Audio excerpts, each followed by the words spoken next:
Peuple congolais, ce monsieur que vous voyez s'appelle John Poyi. Après plusieurs enquêtes, nous avons trouvé ce qui suit. S'il le fait, c'est parce que vous le soutenez. Vous êtes nombreux, on vous a déjà identifié. Nous vous connaissons tous. Avant qu'il soit tard, veillez vraiment à votre vision. Non, votre emblème, c'est l'aigle. L'aigle voit loin. Mais cette vision-là, elle est vraiment dans le ténèbres. Vous avez mal vu. Vous avez fait un mauvais choix. De choisir Paul Kagame pour choisir le Rwanda. Mais vous ne voyez pas ce qui s'est caché derrière cette haine qui est en train de mourir auprès des Congolais. Il a été recruté par les Américains depuis 2005 et a été envoyé aux États-Unis d'Amérique pour sa formation militaire dans le centre militaire Army Camp de Richmond, en Virginie. Puis il a été renvoyé au pays ici en RDC et a infiltré l'Agence nationale de renseignement congolais, ANR, sous le régime de Caleb Moutonde. Et lorsqu'il fut repéré par les renseignements de la RDC, les États-Unis l'ont fait fuir avec sa famille pour les USA. Et là, il a reçu du nouveau briefing contre son propre pays, la République démocratique du Congo, et est de nouveau retourné au pays avec une immunité diplomatique sous couvert. L'espion américain s'est bien infiltré au sein des autorités congolaises jusqu'à faire partir François Beya, l'ancien conseiller spécial de sécurité du chef de l'État, en fournissant des fausses informations de coup d'État contre le chef de l'État, Félix Tshisekedi, dans le but de l'écarter et laisser le couloir présidentiel vide. Les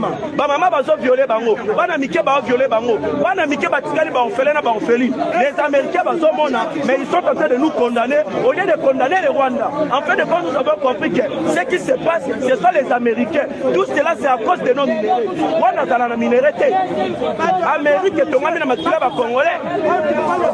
Nous voulons que les Américains, ceux qui vont dire quoi normalité, la minute de l'objet, le Kola Bango, la police partenaire, la Bango, c'est les Kagame.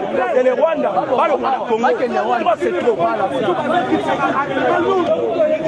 Il est l'homme par qui se passe toute la corruption et le recrutement des autorités congolaises au profit des renseignements et le service secret américain et en mettant en exécution le plan de la balkanisation de la République démocratique du Congo.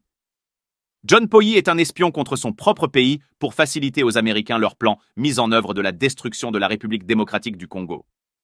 Et plus récemment, l'espion américain John Poyi a été repéré avec le Major Pika aux USA, où il y vit comme un réfugié politique congolais. Et lorsque Irène Donna, la garde du corps de Madame l'ambassadeur des USA à Kinshasa, Madame Lucie Tamelin, a été arrêtée par la garde présidentielle à la cité de OUA avec des armes dissimulées. Selon nos renseignements, l'espion américain John Poyi s'est rendu à la cité des OUA faire visiblement des menaces au commandant en chef de la garde républicaine congolaise de relâcher la dame. Et Irène Donna a été relâchée puis portée disparue, selon le renseignement crédible que nous avions accueilli à l'ambassade des USA à Kinshasa. Peuple congolais, John Poyi est un ennemi des Congolais, un traître, un voyou, un homme très dangereux, un canal par lequel le pays s'effondre dans la main des Américains, des Français, des Anglais, des Belges, qui se partagent à la RDC comme un gâteau sans propriétaire. Il est temps d'ouvrir les yeux et sauver le pays en démasquant les ennemis des Congolais. Partagez cette vidéo pour sauver la République démocratique du Congo contre la balkanisation et la complicité de la communauté internationale.